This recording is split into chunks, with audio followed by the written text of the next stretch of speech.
straw scratches her fingers raw. The locked chamber stinks of dust and torch smoke. Piles of dry stalks loom like dead haystacks in the gloom. At dawn, the king will come. If the straw's not gold, she dies. A whisper curls across the stone, thin, glinting, wrong. From the black seam between wall and floor, a figure steps into the firelight. Small, crooked, eyes like hot pins. He touches a bundle, and it brightens. Yellow turns to honeyed metal. Dull turns to dazzling. Straw becomes gold.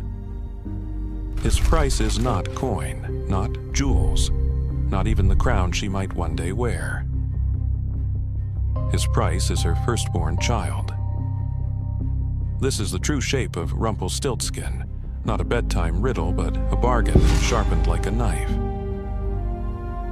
The tale is old, far older than the brothers Grimm, who wrote it down in 1812.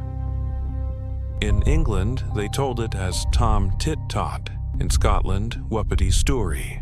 Across Europe, it lived under different names, but kept the same bones: an impossible task, a mysterious helper, a terrible price, and a hidden name. At the center is an ancient belief: names hold power. To know a spirit's true name is to bind it. From Jewish mysticism to medieval magic, the right word can open a door or close one forever.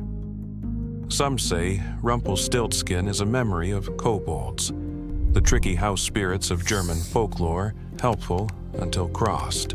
Others hear the echo of the devil himself, offering wealth forged from nothing, if you'll part with your soul or the future you love.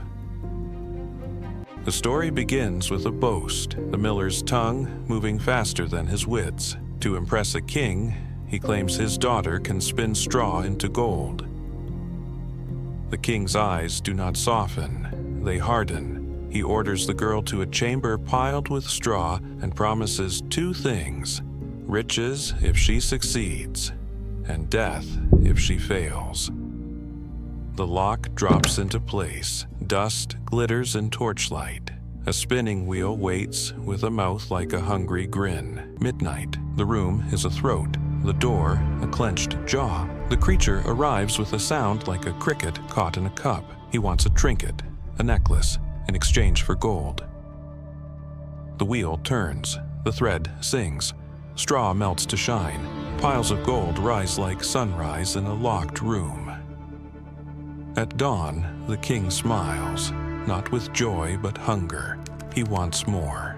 Another chamber, more straw, a bigger promise. He comes again, that crooked helper, eyes bright, teeth small. This time he wants her ring. The wheel turns, the gold grows. The king's appetite widens like a mouth. The king leads her to the largest chamber yet, a harvest of straw heaped to the rafters. If she succeeds, she will be queen. If she fails, a body on a cart before dawn. The creature arrives as if he's always been there, as if the room were his. She has nothing left to trade. He names the price he wanted from the start, her firstborn. Silence hangs like frost. In terror, she nods. The wheel begins its song. The gold buys a wedding. The girl becomes queen. Crowds cheer, bells riot. But dread moves in beside her joy and never leaves. Month after month, she waits with a hand at her belly and a prayer on her lips, bargaining with a god who did not stand in the room when she made another bargain in the dark. The child is born. The palace brightens. Joy floods the corridors. That night, a familiar whisper scrapes the stone. He stands at the cradle as if the shadows coughed him up. He has come for what is his. Desperate, she begs. He offers a sliver of mercy with an iron edge. 3 days. Guess my name and keep your child. Names pour from her like coins from a slit purse. Throughout the night she guesses until words lose their edges. He smiles, then fades like smoke.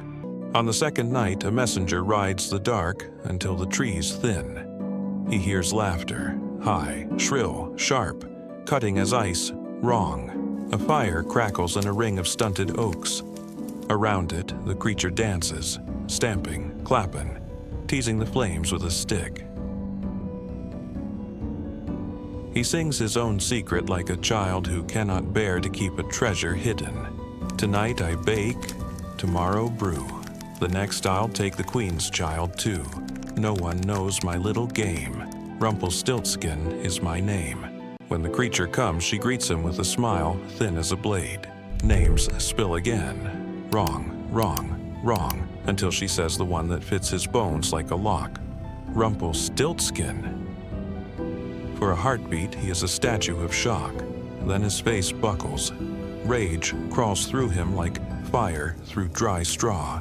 Some say he stamped the floor so hard he tore a hole and vanished screaming into the earth.